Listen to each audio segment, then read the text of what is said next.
Hola, ¿qué tal? Muy buenas noches. Vamos a dar inicio a esta sesión síncrona.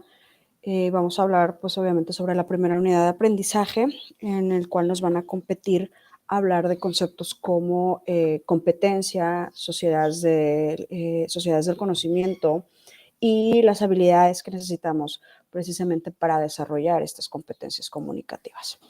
Vamos a retomar parte de las presentaciones que se retoman o que se presentan en la actividad es que están colocadas en la plataforma y vamos a ir explicando paso por paso los conceptos que los están integrando. Voy a tomarme la libertad de presentar.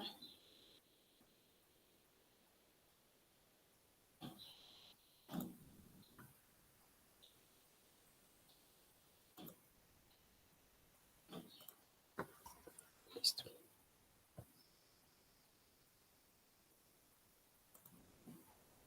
Ok, muy bien.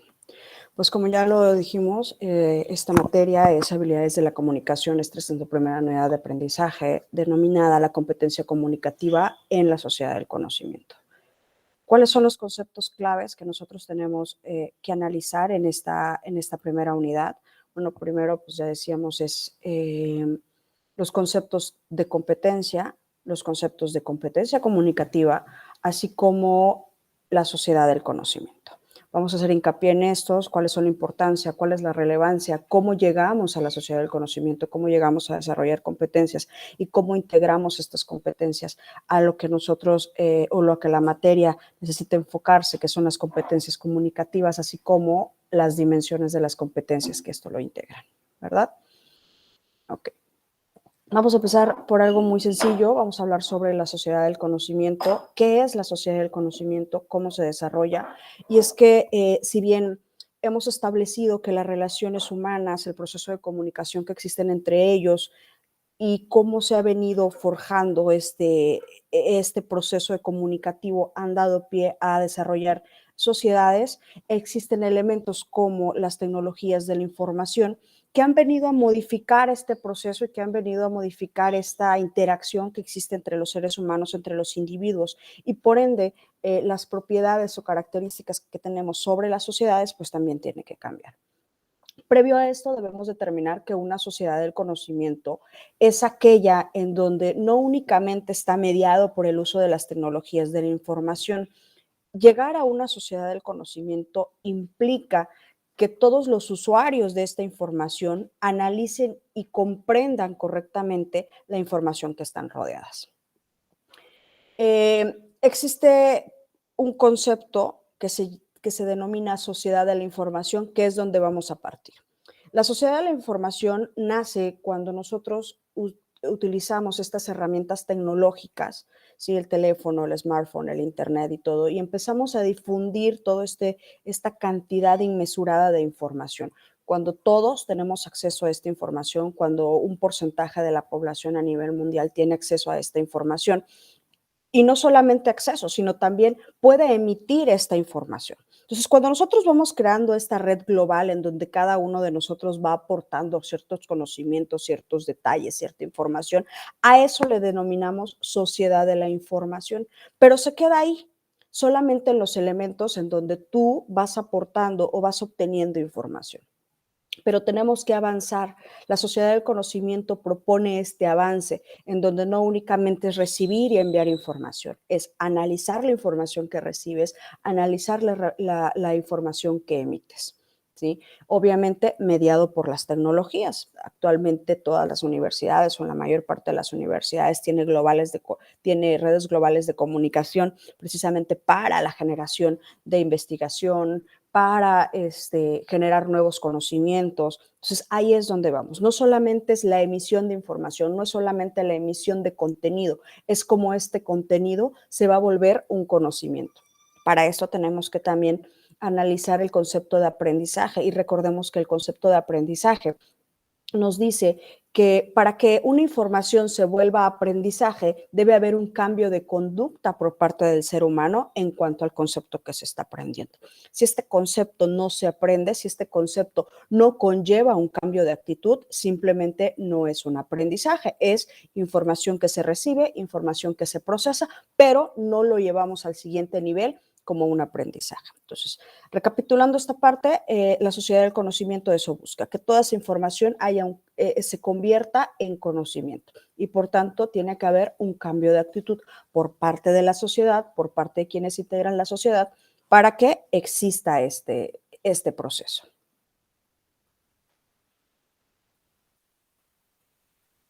¿Qué son las competencias? Si bien la palabra competencia nos obliga a pensar en algo sobre competir, entre ser rivales, entre disputar algo con alguien, en la actualidad la palabra competencias habla precisamente de cómo nosotros somos capaces de desarrollar, ¿sí? Ciertas capacidades, ciertas habilidades para ser específicos o ser buenos en una tarea de forma específica.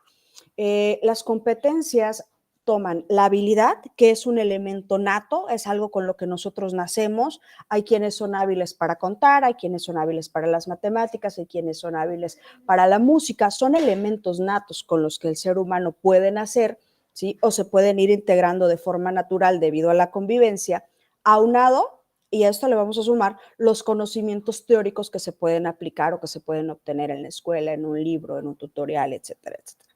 Cuando unimos estos dos conceptos, esta cuestión de habilidad y esta concepción de conocimientos, de información, entonces estamos desarrollando competencias. Competencias habla y se refiere de ser competente, no de competir, sino de ser competente para realizar una actividad o un trabajo de forma específica, ¿sí? Entonces, en muchos países, por ejemplo, podemos retomar Estados Unidos, se forja mucho en cuanto a competencias. ¿Por qué? Porque existen como muchos especialistas, ¿sí? Para ciertas actividades. En México vamos a hacer una analogía en construcción. En construcción, por ejemplo, tenemos a un plomero, pues que te puede resolver todo el problema de toda la instalación de una vivienda, desde el WC, desde la tarja, desde el fregadero, desde el que ve el registro, ¿sí? O sea, es una cuestión global, mientras que en Estados Unidos utilizan competencias y se vuelven competentes. Por ejemplo, hay especialistas, plomeros en tuberías de PVC, tuberías de concreto, tuberías incluso para cisternas, incluso para los registros. Nos vamos haciendo como muy especializados en un tema. Entonces, lo que buscan las competencias es precisamente esto, ¿no? Que los conocimientos sean como muy específicos para un trabajo en específico. No quiere decir que una persona que es competente no puede desarrollar muchas o no puede ser muy bueno en muchas. Por el contrario, lo que busca es que seas especialista en un concepto y que de allí te puedas ir ramificando en ellos. Lo interesante de esto es que sí realmente seas competente para realizar esta actividad o este trabajo.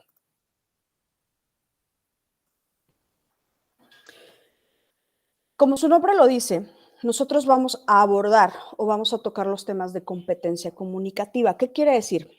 Nosotros nacemos o desarrollamos 4 habilidades del proceso de la comunicación: leer, hablar, escribir, escuchar, que son como las 4 funciones que nosotros utilizamos para podernos comunicar de forma verbal o escrita con el resto de la sociedad. Pero no quiere decir que porque nosotros los adquirimos somos competentes realmente para realizar nuestro proceso de comunicación. Acuérdense que lo que nosotros buscamos es que nuestro proceso de comunicación sea efectivo, y esta parte hay que remarcarla y enmarcarla muy bien. ¿Qué quiere decir que sea efectivo? Que realmente nuestro mensaje llegue a nuestro receptor en la forma en que nosotros lo queremos externar. Esto es muy interesante porque muchas veces intervienen elementos que no permiten que el mensaje llegue con esta fidelidad con la que nosotros quisiéramos, ¿no? Se distorsiona, se malinterpreta, no tiene a lo mejor el mismo impacto que nosotros quisiéramos. Bueno, entonces todos estos elementos precisamente se llaman un proceso de comunicación efectiva. Cuando todo esto se completa, ¿sí? Llegamos a un proceso de comunicación efectiva. ¿Qué quiere decir? Que si yo emito un mensaje, yo quiero transmitir un mensaje, quien lo recepciona lo está entendiendo tal cual yo lo estoy emitiendo. No le está faltando ningún sentido, no le está faltando ningún contexto, no le está faltando ninguna información, por lo tanto va a entender fielmente lo que yo estoy emitiendo. Entonces, para poder desarrollar esto, no únicamente es la cuestión de la práctica, tenemos que tener conocimientos sobre lo que implica ser competente de forma comunicativa.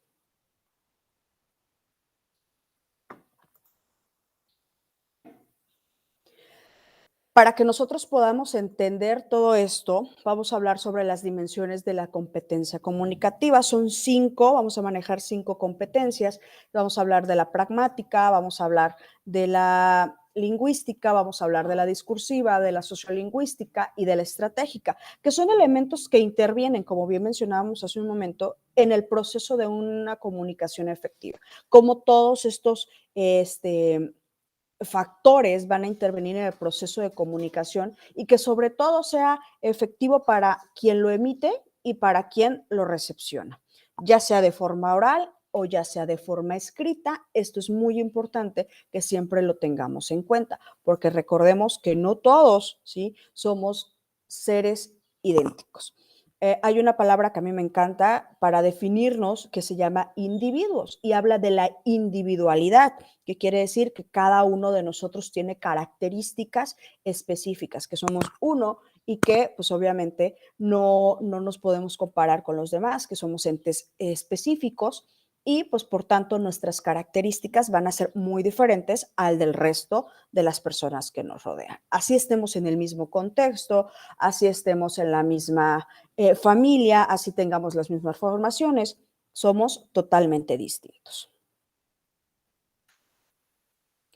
Y esto también interviene en el proceso de la comunicación. ¿Por qué? Porque pues si personas que estamos relacionados en el mismo contexto, en el mismo ámbito laboral, social, religioso, económico, político, etcétera, tenemos discrepancias, pues es lógico que debemos tomar estas en cuenta para poder realizar el proceso de comunicación.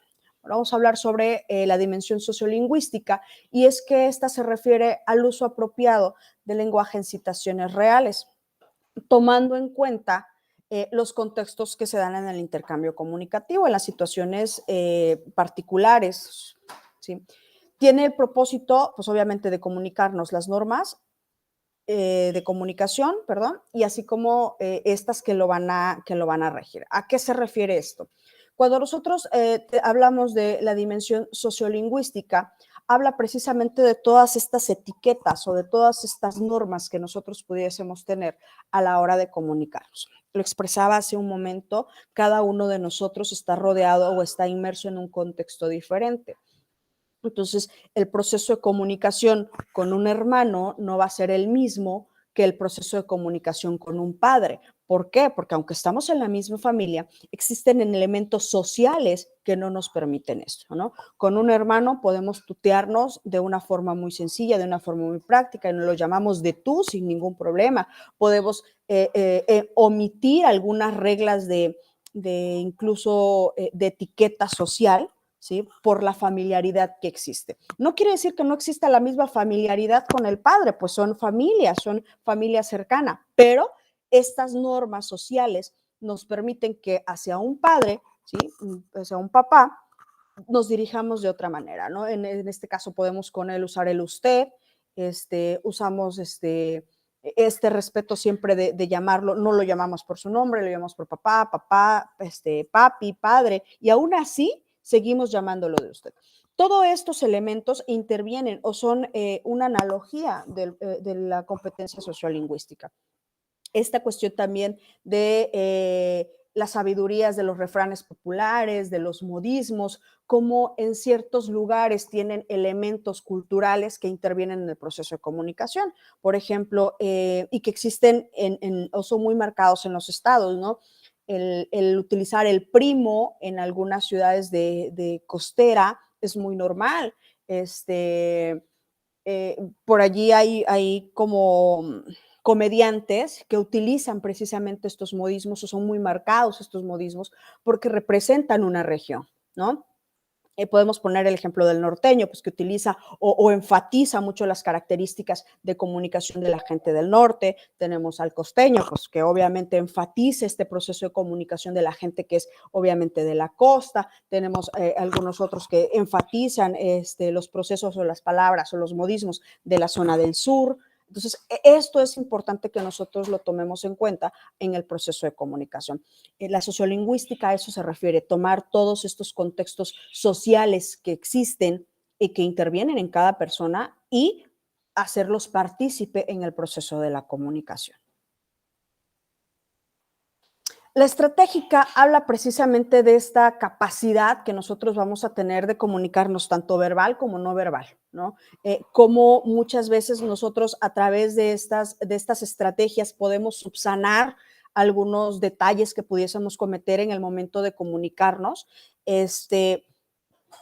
corregir, por ejemplo, esta parte de cuando nosotros no podemos encontrar una palabra o corregir, o perdón, o confundimos el significado de una palabra, o simplemente nuestra expresión oral, ¿sí? Es otra, no estamos dando el mensaje, tenemos la capacidad de subsanarlo, ¿no? Por ejemplo, damos un mal ejemplo y de inmediato el no, no, no, no, no, o sea, en las manos, el corregir esta parte o el no, el movimiento negativo de la cabeza, son precisamente estas cuestiones estratégicas que nosotros podemos utilizar para, para corregir esta parte. Pero no solamente es para corregir, sino también para afirmar. Cuando volteamos a alguien, nos hace una pregunta y asentamos con la cabeza, bueno, estamos reafirmando este proceso de comunicación, a pesar de que no estamos emitiendo ningún sonido.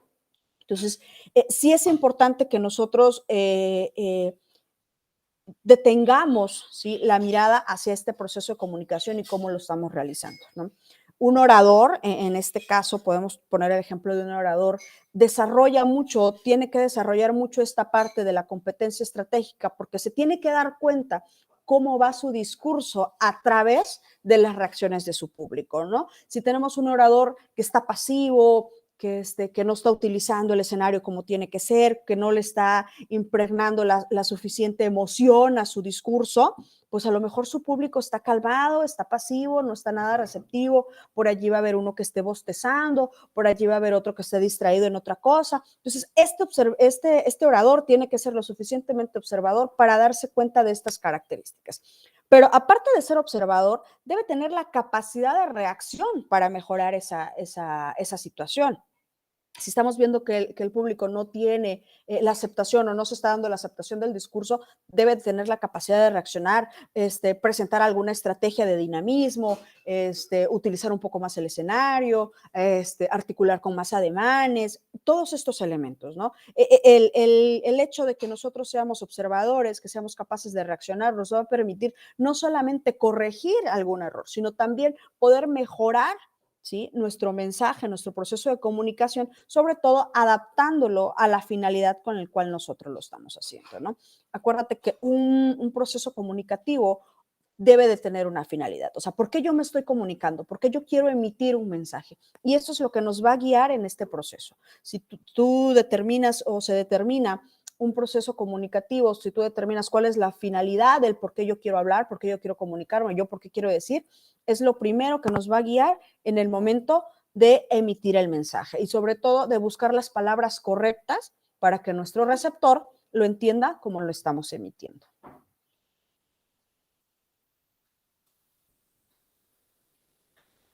Cuando hablamos de la dimensión pragmática, hablamos precisamente del uso funcional de la lengua relacionado con los conocimientos contextuales y culturales que se deben poseer de un hablante para su comunicación sea adecuada y logre los propósitos de comunicación que se está hablando, ¿no?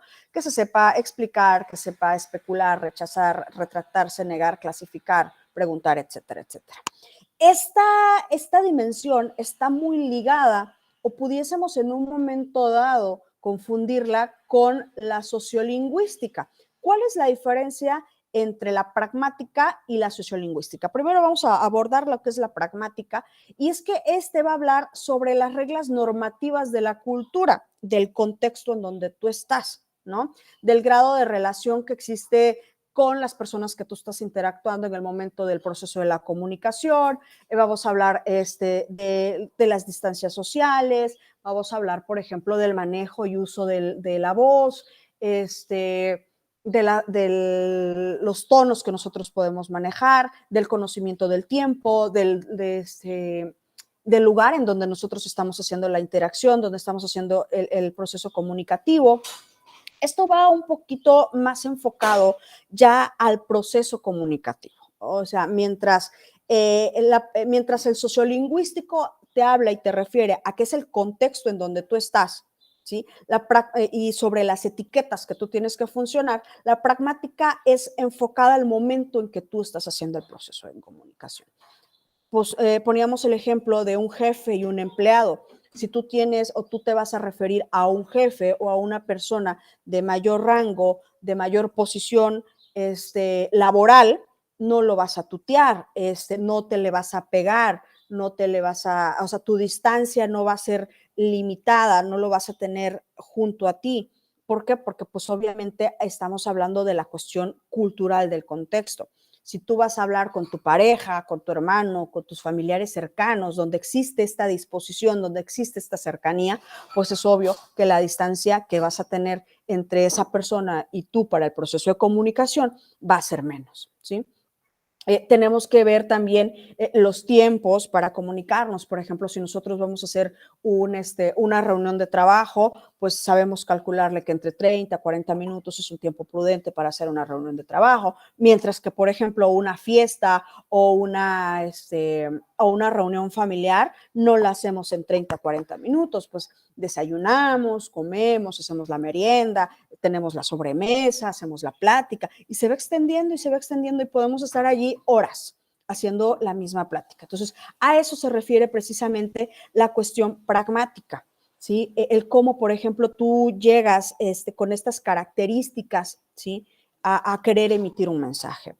Si nosotros ponemos un ejemplo muy, muy común, vamos a dar el pésame a una persona, pues obviamente las características que tú tienes para poder comunicar este mensaje no va a ser el mismo cuando vas a felicitar a alguien o porque se casó o porque está cumpliendo años. Las características que tú estás tomando o las características que vas a determinar para poder emitir el mensaje son totalmente distintas. Mientras en una te tienes que presentar sobrio, te tienes que presentar serio, sereno, incluso no presentar esta parte del dolor, o sea, querer reflejar el dolor que los familiares pudiesen tener, bueno, es parte de esta cuestión pragmática. Y por el caso contrario, si tú vas a felicitar a alguien, pues obviamente vas con otra actitud, vas en disposición de felicitar, de disfrutar, tu expresión facial es otra, es de sonrisas, de felicidad, los movimientos, tu vestimenta es totalmente distinta. Entonces, la pragmática hace referencia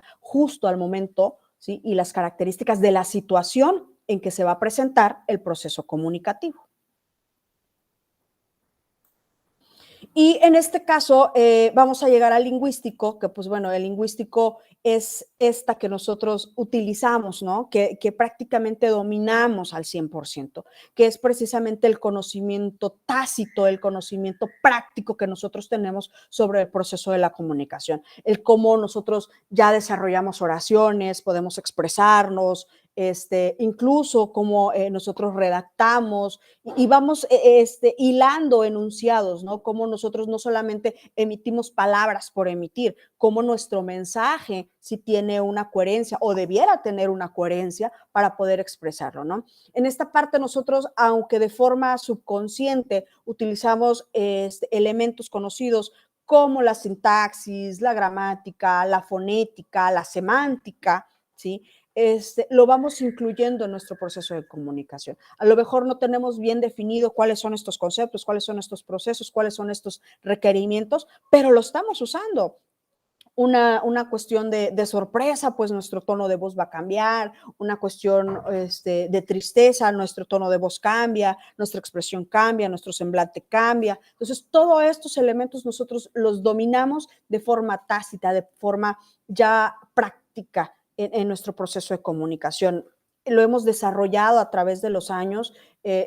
En este proceso comunicativo, yo les decía al inicio, la sociedad, el ser humano por naturaleza es un ente social y uno de los pilares precisamente para desarrollar este proceso es la comunicación. Entonces, para que nosotros lleguemos a donde estamos, han pasado siglos y siglos y siglos de procesos comunicativos que se han venido desarrollando y que han venido evolucionando.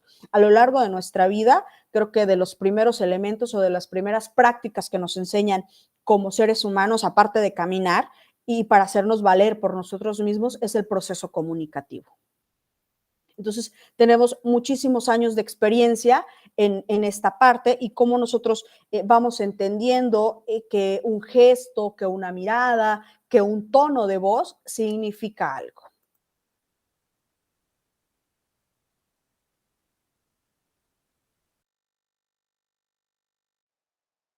Cómo nosotros vamos hilando ya conceptos, ¿no? Cómo nosotros no solo decimos palabras por decir palabras, sino que ya tienen un significado. Cuando nosotros vamos uniendo estas palabras, cuando nosotros nos vamos hilando estas palabras, vamos a dar a conocer un resultado, tienen una significación, ¿sí? Pero tenemos que ser coherentes a la hora de expresarlos, tenemos que ser, cohesionarlos de tal manera que sí se puede entender el mensaje. Anteriormente, y este es un ejemplo muy claro, cómo también nosotros hemos venido evolucionando. Los telegramas, por ejemplo, se cobraban por carácter, ¿no? O sea, cobraban por letra o por espacio. Entonces, los mensajes eran como muy distorsionados porque se tenía que simplificar lo más posible. Y entonces perdían muchísima coherencia, perdían muchísima cohesión. Y entonces no era lo mismo recibir un telegrama de 30 caracteres que una llamada como lo hacemos ahora, o un texto, un WhatsApp, un correo, en donde podemos expandirnos y poder poner ejemplos, poner analogías, incluso usábamos el paréntesis para especificar algo muy determinado. Entonces, sí vamos buscando la manera de que nuestro proceso comunicativo sea coherente y sea cohesionado, que son de los elementos que se necesitan con mucha firmeza y con mucha claridad en el momento de realizar el proceso comunicativo. Es complicado muchas veces porque si bien determinamos cuál es el objetivo de nuestro proceso comunicativo, en el camino nos vamos perdiendo en el proceso de la coherencia. ¿Por qué? Porque a veces tenemos que utilizar palabras que no son tan comunes para nosotras o contrario, ¿no? Utilizar palabras que son comunes para los demás, pero que no son tan de nuestro agrado poderlos mencionar. Vamos a llegar a las habilidades lingüísticas, que es a donde yo les mencionaba en un inicio. Una cosa son las competencias, que es la unión de la habilidad con la preparación, ¿sí? Llamémoslo académica, llamémoslo teórica, para conformar una competencia. Las habilidades son estas herramientas, estos elementos con los cuales nosotros nacemos. Existe un autor llamado Howard Gardner que nos dice que el ser humano tiene que desarrollar, él le llama inteligencias a estas habilidades, en total ocho habilidades, ocho competencias. Dice, no quiere decir que seas malo para el resto de las demás, por el contrario, lo que sucede es que por cuestiones de contexto, por cuestiones de genética, por cuestiones de gustos, ¿sí? Tú desarrollas ciertas habilidades más que otras. Entonces, en el proceso comunicativo, estas habilidades son estas cuatro que nosotros desarrollamos. El hablar, el escuchar, el escribir y el leer. Muy pocas veces nosotros encontramos, bueno, en la actualidad ya, pero era muy complicado encontrar, por ejemplo, a alguien que dominara el lenguaje de señas a la perfección. Y si tú te fijas, esta habilidad no está incluida en la habilidad lingüística. Actualmente se empieza a desarrollar, se empieza a fomentar, precisamente para que también pertenezca a esta parte del proceso comunicativo. Para nosotros, los más factibles o los más fáciles de entender, de procesar, de llevar a cabo son el hablar, el escuchar, el escribir y el leer. ¿Sí? Bueno, pues como bien lo mencionábamos, estas son nuestras cuatro habilidades. Vamos a comenzar por la expresión oral, que es pues obviamente el hablar. Y es muy importante que nosotros hagamos hincapié en esto.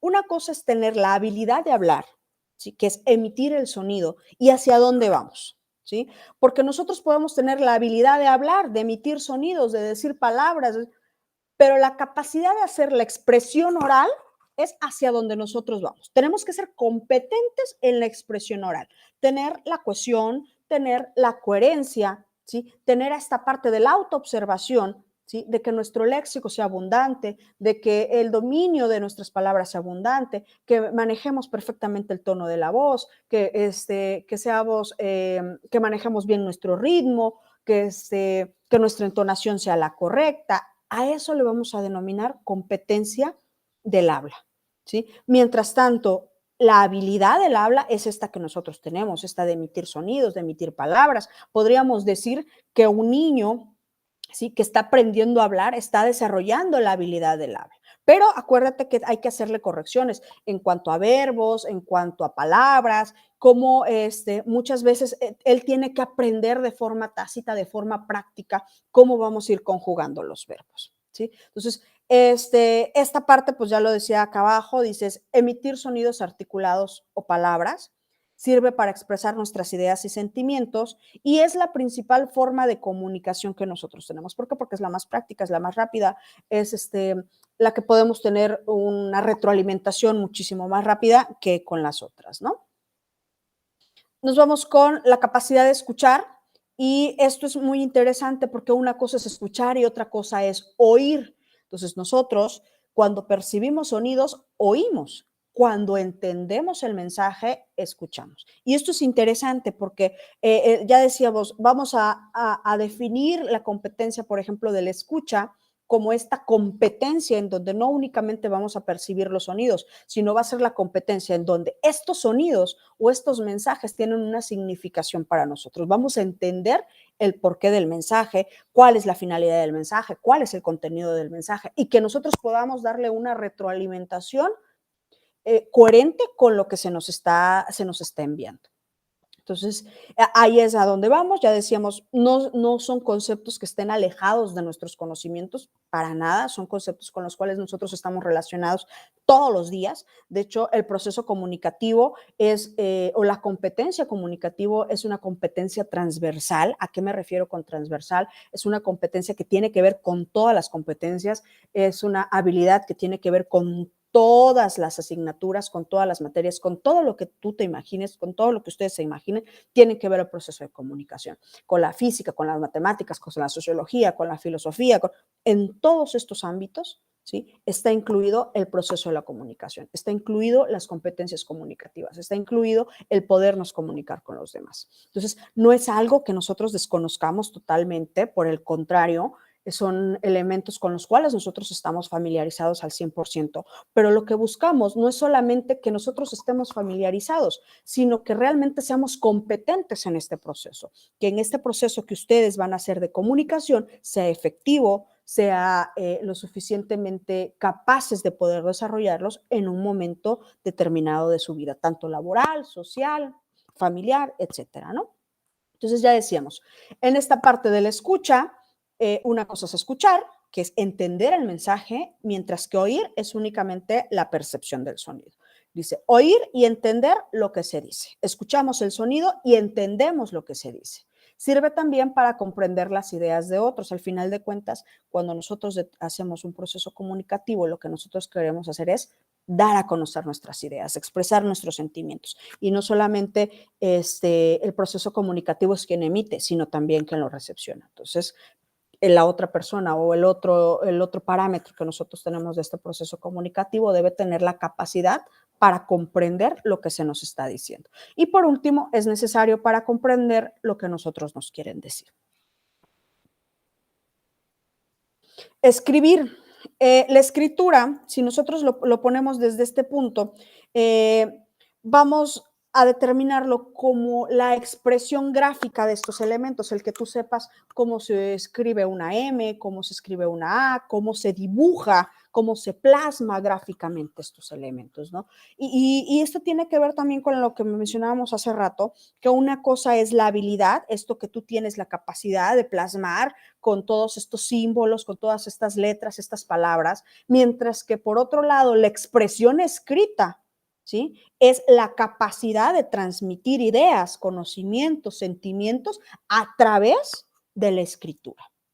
Esa es la competencia que nosotros tenemos que alcanzar. No solamente plasmar las ideas a través de un gráfico, a través de palabras, sino que podamos expresarnos de forma correcta a través de esas palabras.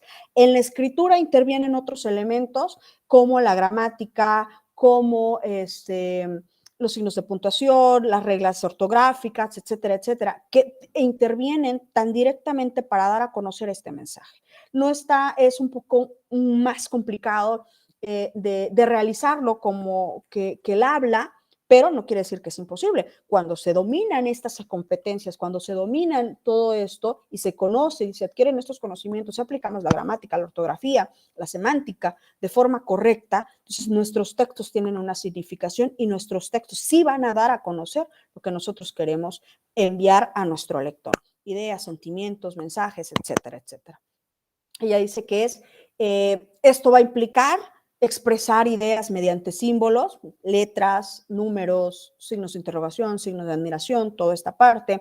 Sirve también para expresarnos y comunicarnos. Acuérdense que una de las bellas artes es la literatura. Entonces, a través de él también expresamos ideas, también expresamos sentimientos, etcétera, ¿no? Y una característica que tiene muy importante es que la escritura, ¿sí?, perdura la idea del ser humano.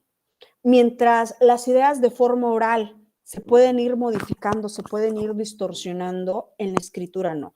La escritura va a perpetuarse hasta que pues desaparezca el escrito, ¿no? Podemos encontrar libros de décadas, siglos anteriores a nosotros y podemos entender la idea tal cual expresó el autor. ¿Por qué? Porque no está cambiando o no va a ser cambiante a través de los siglos, ni a través de cada que se genere una edición. Sigue imprimiéndose lo mismo y por tanto el comunicado es exactamente el mismo. Y por último, es importante que los símbolos cambian de acuerdo a la cultura. ¿Qué quiere decir? Pues que obviamente unas letras griegas, unas letras chinas, unas letras, no sé, arábigas, ¿sí?, van a ser muy diferentes entre sí. Aunque quieran comunicar lo mismo, los símbolos van a ser totalmente distintos. Va a tener que ver acorde a la cultura. Pues si lo aterrizamos un poquito más en México, los mayas tenían su propia escritura, tenían sus propias expresiones a través de la escritura y que no son las mismas que utilizamos en la actualidad, ¿no?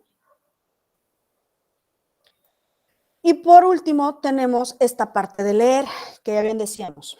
Al igual que la escritura, no es solamente ver los simbolitos, ver las letritas. Aquí hablamos más bien de una comprensión lectora, de entender el mensaje. Así como lo hicimos con la parte oral, de que nosotros decíamos, bueno, no solo escuchamos las palabras, en este caso no solo vemos las palabras, es entender y comprender el mensaje. Entonces, esta parte o la competencia a la cual nosotros necesitamos llegar es la comprensión lectora. Entender, ser críticos, ser analíticos de lo que nosotros estamos leyendo. No solo recibir, no solo escuchar, no solo ver, sino entender realmente cuál es el mensaje que se me está proporcionando. Esta parte, ¿qué implica? Decodificar un mensaje escrito. Para que nosotros podamos decodificar un mensaje escrito, pues debemos de tener conocimiento, ¿sí?, del código que se está usando. Ya lo mencionaba hace un momento, que los símbolos van a cambiar acorde a la cultura. Si a mí me pones a leer un texto que está escrito en mandarín, pues simplemente no lo voy a entender porque yo no conozco los símbolos en mandarín. Si tú me pones un texto que está escrito en español, pues lo voy a entender porque mi familiaridad es con esto. Incluso si hablamos, por ejemplo, de la lengua inglesa, ¿sí?, utilizan los mismos símbolos que yo utilizo para leer en español, pero su significación y su aplicación es totalmente distinta. Dice, sirve para comprender desde instrucciones hasta información. Lo mencionábamos hace rato. Las indicaciones que se dan, los mensajes que se dan en la parte escrita no van a cambiar, no es de interpretación. Cuando algo está escrito en un papel es de forma literal, porque creen que las instrucciones, ¿sí?, se pueden transcribir en diferentes idiomas y siguen siendo los mismos. Si tú vas a armar una bicicleta, viene una instrucción de forma específica y te dice paso a paso lo que tienes que hacer. Y pueden pasar 30 años y esa misma bicicleta, si la desarmas, si la vuelves a armar, la vas a seguir armando en ese mismo sentido, con esas mismas indicaciones. ¿Por qué? Porque no se ha cambiado, ¿sí? Entonces, esta parte de la lectura sirve para comprender información, así como instrucciones que se nos dan. El lector debe conocer los símbolos escritos. Lo mencionábamos hace rato. Para que yo pueda interpretar este mensaje, yo necesito conocer los símbolos escritos. Y más que también conocer los símbolos escritos, también la significación que se le está dando a cada uno de ellos. en el español, por ejemplo, los signos de interrogación, de admiración, los utilizamos al inicio de la oración y al final de la oración. ¿Qué pasa en la lengua inglesa? Los signos de admiración y de interrogación, como en algunos otros, únicamente se expresan al final. Si hablamos, si somos muy tácitos, perdón, si somos muy tajantes en el uso de estos, en el español se empieza a usar, cuando mandamos mensajito, a veces nada más colocamos el último signo de interrogación. Y si les vuelvo a repetir, si somos muy tajantes, sabemos que estamos escribiendo mal. ¿Por qué? Porque el uso de estas indicaciones, el uso de estos símbolos no es lo correcto. Entonces, por eso les decía, más que conocer el significado de los símbolos, es la aplicación que tiene en la lengua que nosotros nos estamos comunicando. Entonces, estos prácticamente son los conceptos que a nosotros nos toca ver en esta primera unidad, que necesitamos discernir en esta primera unidad. Si tenemos algunas dudas, si tenemos por allí algunas inquietudes que nos pudiesen quedar, les dejo en esta parte también la lista de referencias, todos los elementos que aparecen en las diapositivas. Ustedes lo van a poder encontrar aquí si desean abundar más en el tema. Sin más, me despido y que tengan una linda noche.